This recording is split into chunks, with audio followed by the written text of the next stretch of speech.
Qatar की दारुल हुकूमत दोहा में होने वाली लेजेंड्स लीग तवज्जो का मरकज़ है। इस बार 18 मार्च को कतर के लेजेंड्स लीग में शाहिद आफरीदी की टीम एशिया लायंस और गौतम गंभीर की टीम इंडिया महाराजास के दरमियान एक बार फिर दिलचस्प मुकाबला हुआ। इस दौरान शाहिद आफरीदी ने शायकीन से भी मुलाकात की और सेल्फियां बनवाएं। मैच के इख्तिताम पर शाहिद आफरीदी टीम की बस में खड़े थे। इसी दौरान सिक्योरिटी गार्ड मद्दाहों की जानिब से दी गई टी शर्ट और भारतीय परचम शाहिद आफरीदी को ऑटोग्राफ के लिए देते हैं।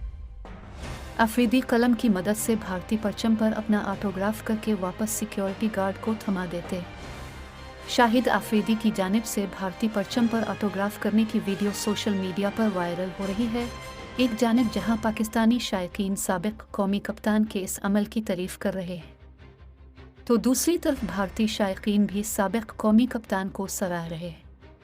भारतीय मद्दा चंद्रा शेखर ने लिखा कि लाला की तरफ से खेल का जज्बा देखकर बहुत अच्छा लगा।